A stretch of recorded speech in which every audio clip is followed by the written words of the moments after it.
we're going to video this session, which we should just show me, but if anyone doesn't want to appear in the video later, let Elena know, just in case. Right, first of all, welcome back everybody. It's been 6 weeks. We've actually got, I think, more people here than we had at the last one, so thank you for coming back again. Format you'll all know from previously, and I'll run through it again. We do start with a recap of what we did last time. Did anyone provide any feedback from the last session? Okay, I've got a slide for feedback that is blank at the moment, so we'll add that in later. Okay, let's start properly then. So we're on our third workshop for integration and telemedicine. I'll just run you through what we're planning to do for this session today. So this is this afternoon and tomorrow morning. For this first session, we're just going to remind ourselves to start off with the overall objectives of the whole series of workshops and the telemedicine architecture that we're creating. This weekend is the first weekend where we'll be getting close to running something from end to end, taking data off devices and putting them into your virtual machine environments into the database that's running there. So we may be able to do that on our Sunday lunchtime.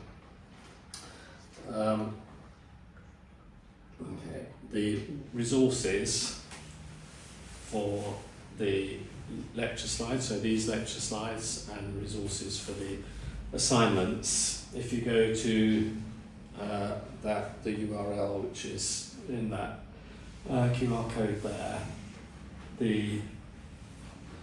you'll get to open the health informatics website, and then if you click telemedicine integration, you'll get through to Google Drive with all the materials. We have had some other QR codes floating around, which take you directly to the Google Drive, which may or may not work. They will work now, but in the future they may not work because we may move the materials. So if you use that one, you should actually always be there. So when you follow that link through, you get to this Google Drive, which is what you've been using before, which has got the assignments and the lectures and a few other resources. In the assignments, there's also a resources folder, which has got some of the materials that you need to complete the assignments. Right, feedback. So there was a feedback questionnaire from last time. I haven't received the feedback yet, which I assume means that it was either so good or so bad. It's either so good it wasn't worth telling me, or so bad they daren't tell me.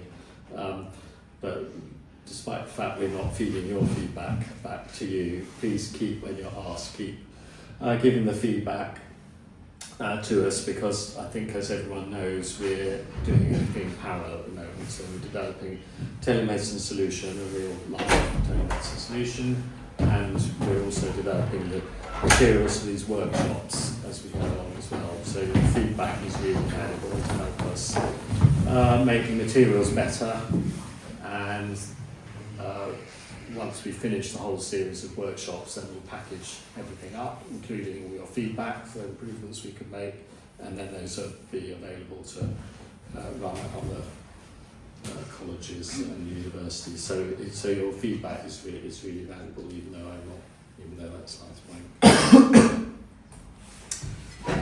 Right, so let's get on to lecture proper.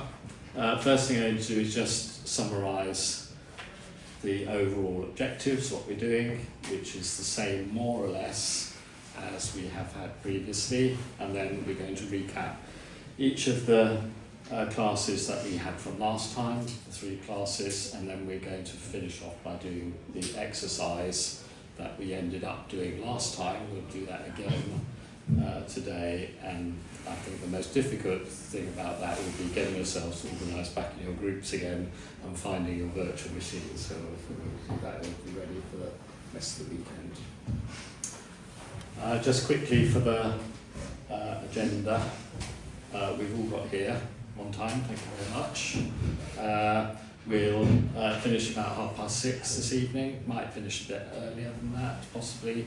That's allowing for a break between this lecture and assignment and the next one, but we might go straight through, so we may finish a little bit earlier. We certainly won't finish later than 6:30. If you book to have dinner downstairs, then that's immediately after the lectures end, or at 6:30, so if we finish early you might have to hang around a little bit for that. Tomorrow the classes start at 9, but there's breakfast from 8:30. And so to accommodate starting at 9 on Sunday morning, we just have to rush straight through tomorrow. So 9 till 1, then finish, and then lunch for those who signed up for lunch. That's the same agenda as we've run previously. Right, so here's just to remind ourselves of what we're doing overall, which is a telemedicine integration project, a data integration project in Rivne. Now this is the same slide that we've had twice before in the 2 previous workshops, which actually has the diagrams changed since the first 2, because we're implementing this as we go along and we're coming across new and different things. I would be amazed if anyone could spot what the difference is between this one and the previous versions of this, but if anybody has spotted a difference and wants to go to the top of the class by telling me, have a go. No penalty if you have a guess and get it wrong. Nobody? Oh, it doesn't surprise me that you. So let me talk through the architecture quickly and then I'll explain where the differences are. So architecture is in primary care facilities, so that's ambulatory centres and Fellshire stations. We have the telemedicine kits, which have various devices for taking measurements from patients, and we've seen those kits. That's the kit that we were using last time, we continue to use. The clinician there at the point of care is using an MIS, medical information system, and our objective is that when these data are gathered about the patient, they appear in that information system. To do that, the data have to come off the devices onto the tablet, which comes with the devices, then transmitted to the integration engine, and today, this weekend, we'll set up that integration engine for the first time. And then through the integration engine, the data then gets stored in the record for that patient in a data lake, so warehoused for analysis and reporting, and also gets sent back to the medical information system so that they can then be viewed by this clinician here. So although there's like literally a meter between that clinician, the devices, and the medical information system that they're using to get the data from there to there, or to be viewed there, it has to go all the way to the regional hospital, through the integration engine back to this cloud service.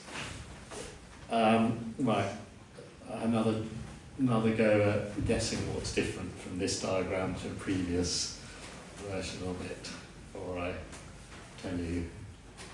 Okay. No? Okay. So previously, as envisaged, we thought that the medical information system that we were interfacing with was actually running as a fact client here rather than a cloud service. So we changed the integration so that the integration is with the cloud, the server that's running in the cloud, not directly back to here. So that part's changed to the cloud service. Also, we've discovered that we can take the data directly from these telemedicine kits and send it directly to an interface adapter, which we're writing, at the regional hospital, so that bit of integration has changed as well. So there's one change here, quite a big change there. Okay. So any questions about that architecture? Everybody understands what we're trying to do, get the data off the devices into the medical record. So the project to do that is actually sort of two projects. First is the development of the software to do that. And that development project's going on here in the IT-colledge in the University of Newry. That's run as an agile development project, and it's in 6 sprints, and we're just coming to the end of the third sprint, sprint 3. So this workshop comes right at the end of sprint 3, so we're here. So in terms of development, we set up the development environment, including the server room here and the server. You did that in the first workshop. We've set up various subsystems, did that last time. This time we're looking at end-to-end prototype. So we hope that by tomorrow lunchtime when you finish, we'll be able to take some measurements with the telemedicine kits, which will be here, as they were last time, in the middle of the room. And those data will then, without having to do anything, will be transmitted to the server running there, not the regional hospital, but running there externally, so going through over the internet to the server running there, so going out of the building, coming back into the building, onto the server there, and then accessed from the MIS, which is running also on that server for access to the machines here. So we should be able to do that tomorrow if all goes well. Since we're still developing, we're actually, strictly speaking, not due to finish that development until Wednesday. So I expect it'll be working tomorrow. We've still got a few things to make it do that. So that's that first project. The second project, when we finish the development, is then a live deployment at the regional hospital here, and then running as pilot with live data and evaluation of the data. So that's roughly live running. So that's to come.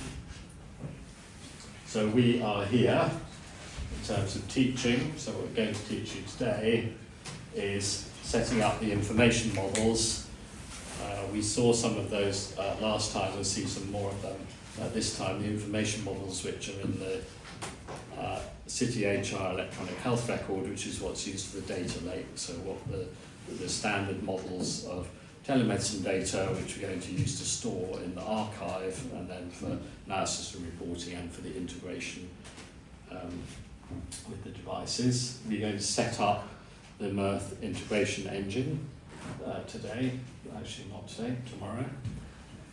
And we're going to show you how the transformation, so if you can remember, we'll go through this tomorrow, that the integration engine is all about routing, so directing data from telemedicine devices, wherever those are located, routing that through to the correct systems through the integration engine. So it's routing and transformation, because the data that's on the telemedicine devices comes off in a form which is not the form that we want to store in the health record system, so it has to be transformed along the way.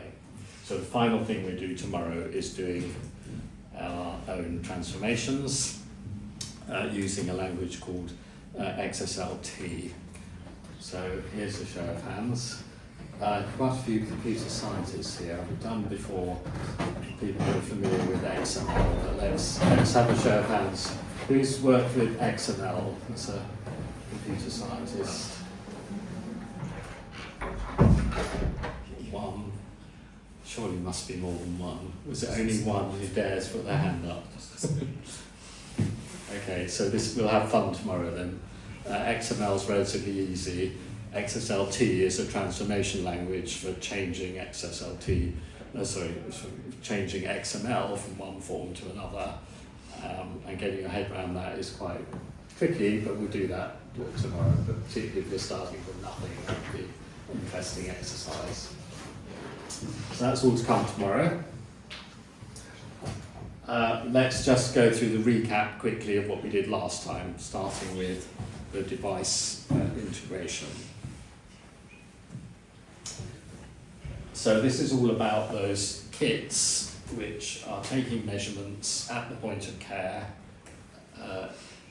data measurements about patient using various bits of equipment and transmitting the data from those into the telemedicine service. Now the architecture defined on the right hand side is the general architecture which comes from the World Bank's Handbook for Rural Telemedicine in Ukraine, and that shows where this is going on. So the devices are here at the point of care.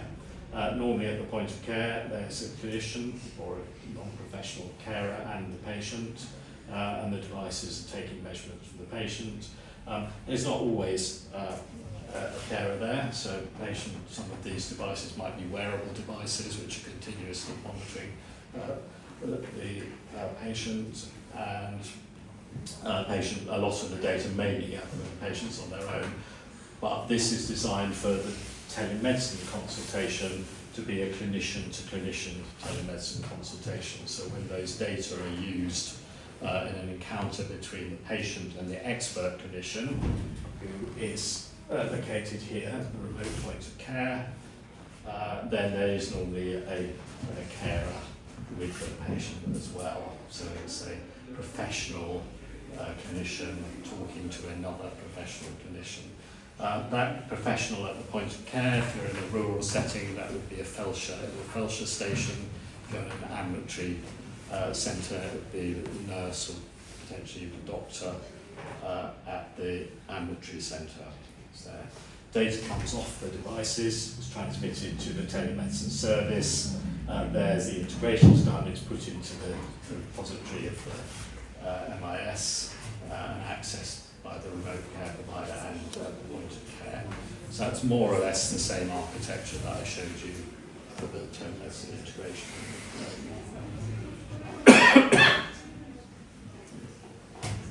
So for the devices that we're using for this workshop, we have a kit, it is to go, which contains a number of different devices. Now all of those devices, you can go out and buy them. In fact, I think all of them, you could probably just go out from here and go to a pharmacy and buy these devices. They're quite common devices. If you buy them from the pharmacy, you may or may not be able to get the data off of them. So some of these devices, although they're electronic, a good example might be a digital thermometer. You can go and buy a digital thermometer very cheap. Not many digital thermometers allow you to get the data. You take your temperature, however you do it, with your ear or point it yourself. And you can read digitally the measurement taken, but most digital thermometers you can't get the data off of them. Similarly, the other devices that we look at. So they're quite common devices. In the kit, the devices are all set up so that they can transmit their data to this tablet, which is part of the kit, and then the integration is done not directly with the devices, but to the data that's been put on the tablet, and that's all part of the kit. So what devices are in there? This is a recap, so I'll just go through this very quickly. First is, I'd say, a blood pressure cuff. I'm English, and I speak English, and I can't say that word, but that's the medical word for blood pressure cuff. So inflate that, take the blood pressure reading, get the data off. In the It Is To Go kit, it looks like that. It's there, and then the data's uploaded to the tablet. We saw at the end of the last session what the data looks like when it comes off the kit. So you get two things on the kit. One is you get a PDF, a document with a table of the device readings. There they are.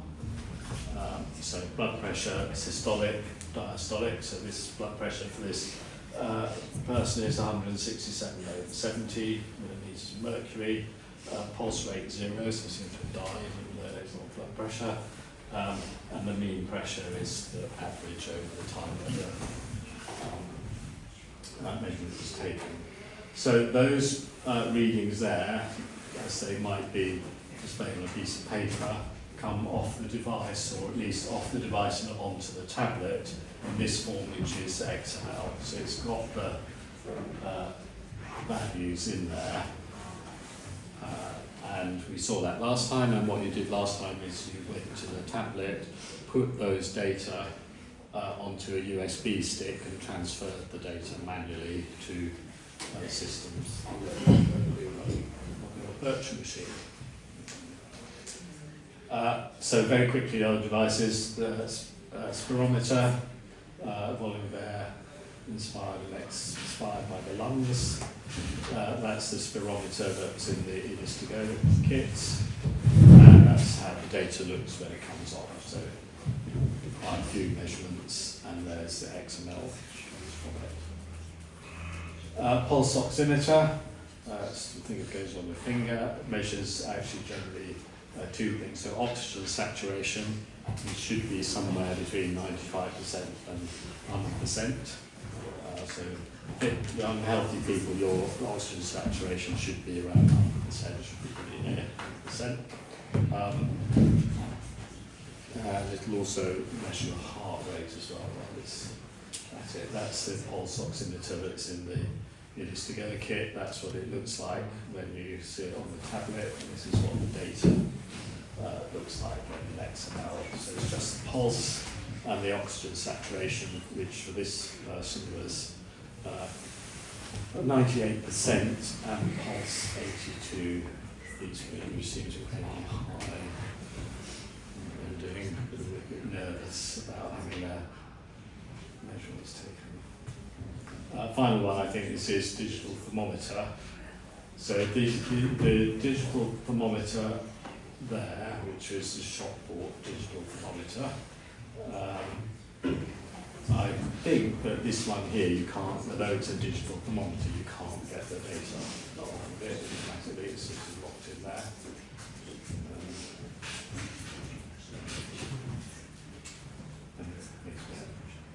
We missed out the digital thermometer.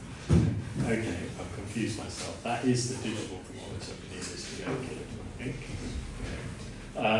The data collected from it, again in XML, looks like that, very simple. It's only got one measurement, which is the value of the body temperature. Right, so that's the first thing, the telemedicine device integration. We were talking about just getting the data off those devices in XML, and that's made easier for us because the devices themselves are already integrated with that tablet, and the tablet then stores the data in that XML form organised for each patient. And so all we had to do last time was go and get those files full of XML data, put them on a USB stick, and then upload them into our MAS. The other thing we did was with ECG, so electrocardiogram, and this is used in telecardiology. This is quite a major area of telemedicine, so monitoring people's heart function remotely.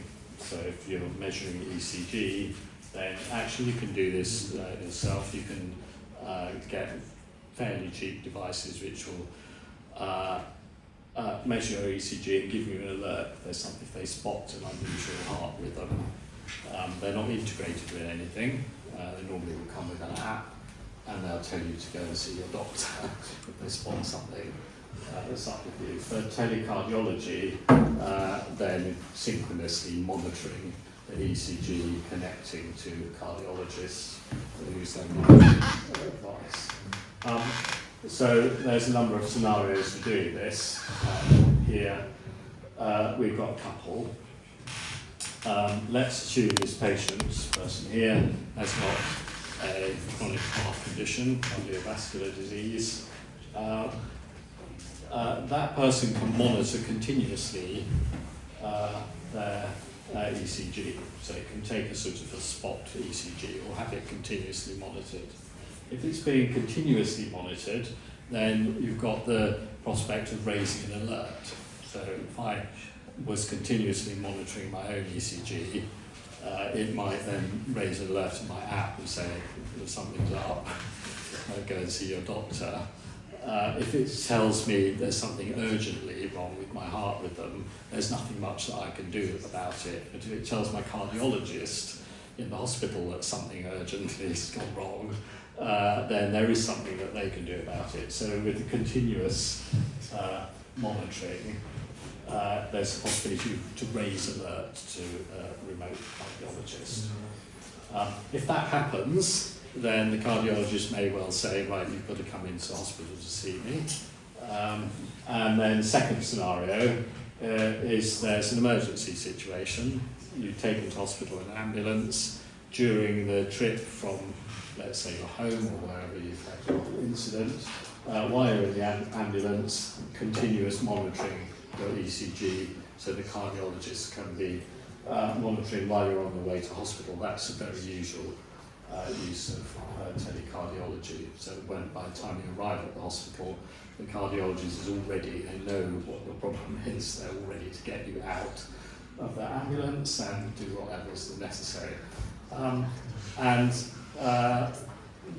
One of the reasons why this is so important is because time matters in these situations. So every second almost that is wasted doing the wrong thing is potentially life-threatening for the patient. So cardiologists are all prepared, knows exactly what to expect and what they're going to do when you arrive in the hospital because they've been monitoring your ECG. So the ECG device that comes with the It Is To Go kit is a multi-lead ECG, so it's a 12-lead ECG. The leads are positioned at various parts of your torso, and it transmits the signal to again, the tablet. What we did last time is that the data that comes off, I haven't shown this in the slides, but you'll hopefully remember from the session last time, that the data comes off both as a PDF showing the waveform and as a binary digital stream of data. That binary form, last time you were able to process and reconstruct the waveform using some software that's been written here as part of our project, so we take the binary data and visualize it as the ECG waveform. That's KIT. These are the ECG waveforms. So when the data comes off the It Is To Go kit, it's both a PDF showing the waveform and the binary data, which, if you know how to plot it, will give you a reconstruct that waveform. Right, so the final thing is the electronic health record repository deployment. So the idea is, last time, is to take the data from the devices, get it in XML, put it on a USB stick, then transfer it, and then we uploaded it to the repository. So this is, in our diagram at the beginning, this is the data lake. So putting it in the data lake, as it happens, the data lake is also a medical information system in its own right, open source, CityHR. This is not the MIS that we're using in the project. We're using the MISs which are already installed at the various locations that we're gathering data from. But we're able to look into the repository, the data lake, and see the information that's been uploaded. So let's have a look how we did that last time. So the CityHR MIS that we're using is an example of a model-driven health record system. We're going to see some more of this today, because the first thing that we're going to do new this afternoon is look in some more detail at the ISO 13606 model for electronic health record, and when you do that assignment for this, you'll build your own models. So you'll build your own model of the telemedicine data using a spreadsheet, what we'll be doing later today. So the idea of model-driven development is that you have engineers, software engineers, build this system. So you've got some development project which builds a system, which is a health record system, and that's built in a general way. So if you give any model for clinical information, if you give that model to the system, it'll know how to handle the data that you give it. So the model defines the clinical setting. So our model might be for telemedicine data, it might be for X-ray images, it might be to run a particular clinic, the model might be for all of primary healthcare, might be for maternity ward, emergency room, whatever. You build the clinical information model for the type of information that you want to gather, and then you give that model to the system that's been built, and it runs the model and allows you to interact with it. The way that City HR works, the open source health record system and ISO 13606 models that you'll see later today, is there's a bit more than just building models. There's a fixed architecture that you use to build the models. So you use the same building blocks to build your models, and actually then what happens is that the development team builds a system which conforms to this architecture, and any model built with that architecture, if you give it to the system, will run in the system. That's a key part of model-driven development.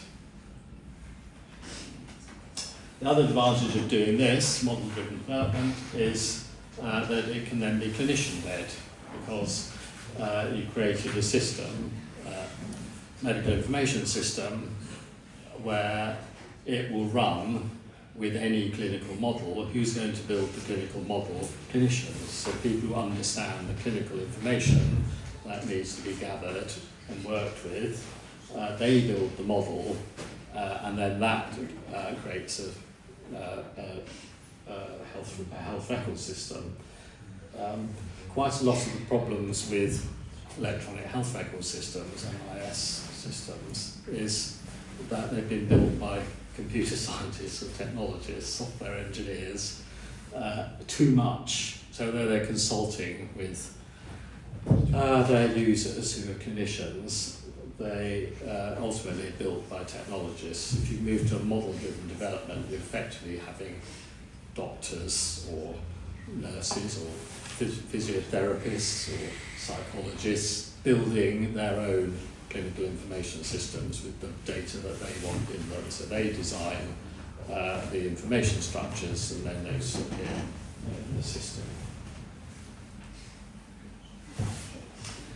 This also uses open standards throughout. So this is quite key to making integration work properly, is to use open standards. So when the information, if you start at the right-hand side, when the information is stored in the repository of the health record system, it's stored in a standard called HL7 CDA, Clinical Document Architecture, which is a structured, XML structured representation of the healthcare data. To get it there, then the definition precisely of the clinical information structures comes from the architecture, which is held as an ontology. The models then built from the architecture, also held as an ontology, then transformed into templates for creating the information, the models, and then those templates put into the health record system. So there's a lot of standards in there. So the ontologies are built using a standard called OWL, the web ontology language. We'll see that this afternoon. And XML for both of those as well. So the web ontology language uses XML as its representation And then the HL7 clinical document architecture is also an XML-based standard, so all of that fits together quite nicely. That gives you one of these. This is what we ran last time. We're going to run it again in a minute. Health record system, where you use it with its information structures, but all the clinical information in there is defined in the information model. And what we'll do later this afternoon is build our own information models, so you can start mucking around with some of the things that we see here. You can change what the information is and how it behaves. So this form here is defined by a lot of statements in the model. Here's a very few of them. There'd be these assertions here, which are part of the ontology model. There's probably, to define that form, there's probably maybe 2,000 statements like this, little individual statements. There's one of them, so that's a bit of it, just as an example, not all the 2,000. There's one of them here which I pulled out, has scope for gender, so this is in the model, the gender identity. And it said the scope of that is that it's, we've got a property here which is defined, that's what we've made up for that.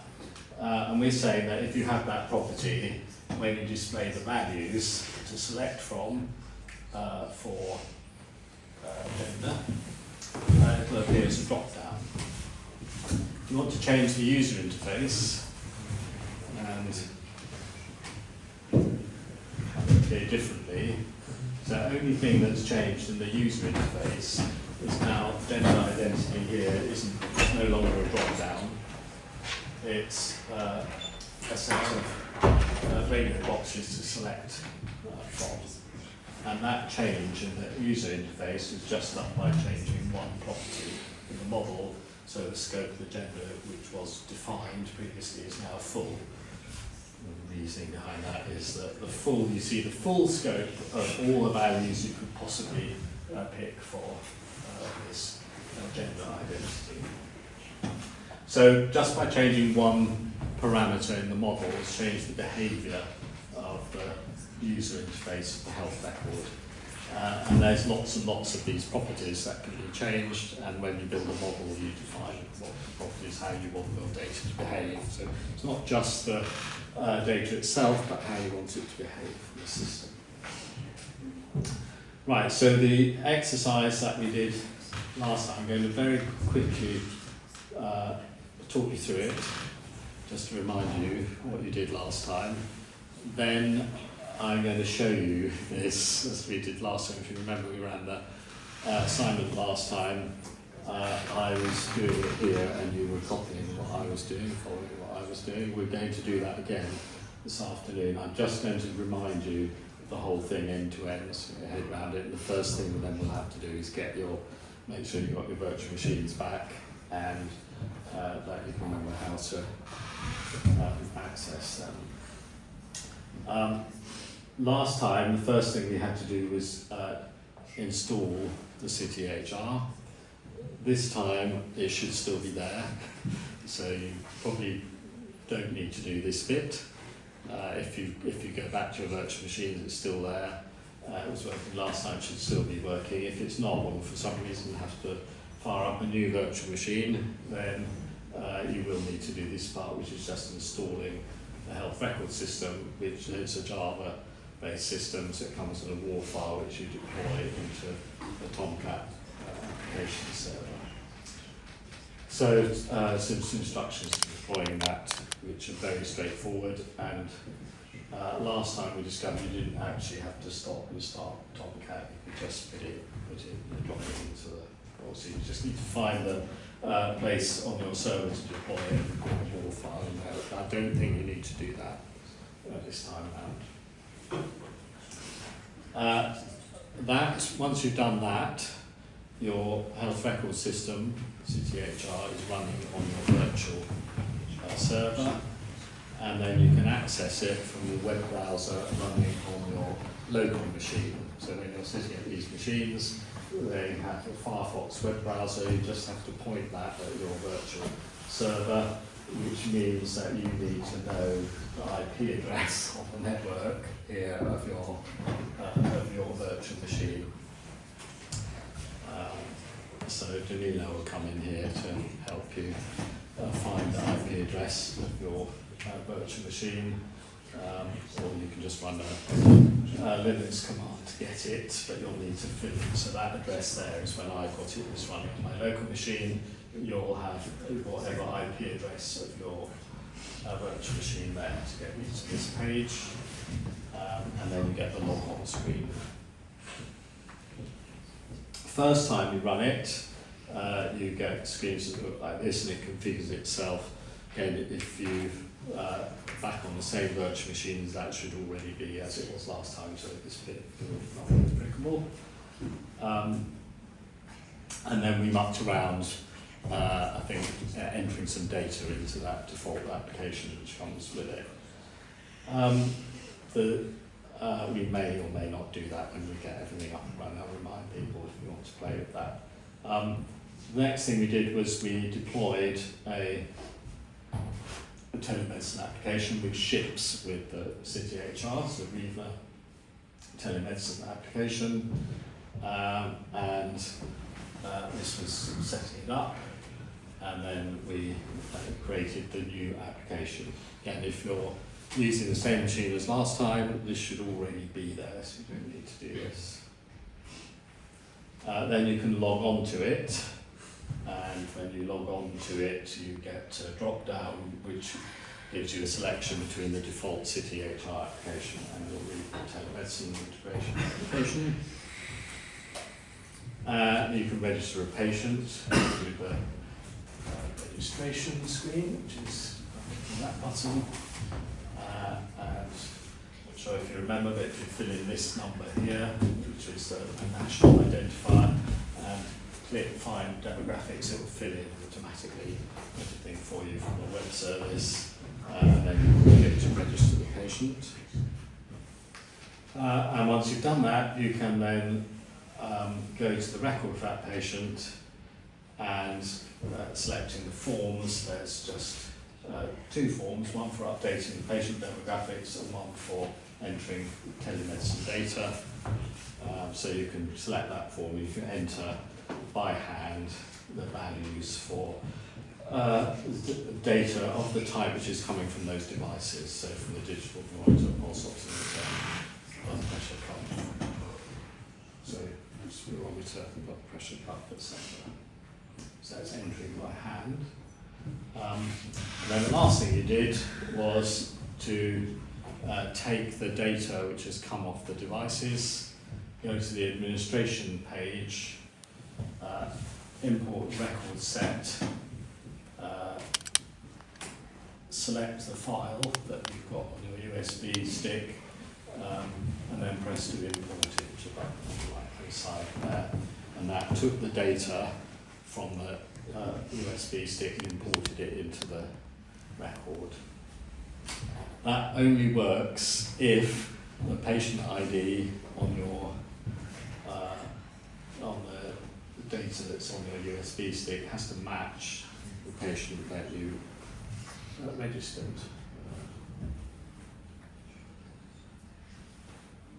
So when you register the patient, it will generate the hospital number. And that patient ID for the patient registered in the health record system has to match the patient ID that's in the telemedicine data that you import, otherwise it won't know which record to put it in. So you have to make sure you match those up. To do that, you have to go into the XML that you've got on your USB stick and edit it and make sure it's got the correct ID.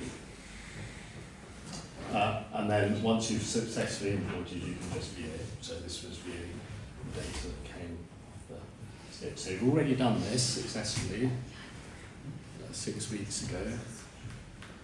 So all you have to do is do that again. If you don't have the telemedicine kit here at the moment, we will tomorrow have it here. So you'll need to use data which has already come off the kit, so we're not going to regather data. In the assignment resources, there's some data that you can use to do uploading. I'll talk you through that. I'm going to show you again step by step doing this live. So when we are running this, I'll be showing it here, you'll be following me. The first thing you have to do is get back in your groups, find your virtual machine, and you should, I hope,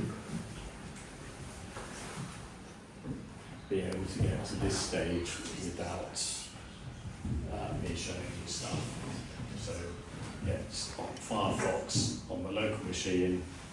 Once you're back on your virtual machine and everything's fired up and the server's running, then just put in the IP address of it there and you should get that. So I'm going to leave you, well, I'm not going to leave you, I'm going to stand here and watch you get to that stage. If you get in trouble doing that, then ask for help. I get Toledo in here to help people. So first thing is getting into your groups, getting around your local machines here, and finding your virtual machine from last time. If you can't find your virtual machine from last time, you've forgotten how to access it, then Toledo will help you do that. Okay? Good. Let's go.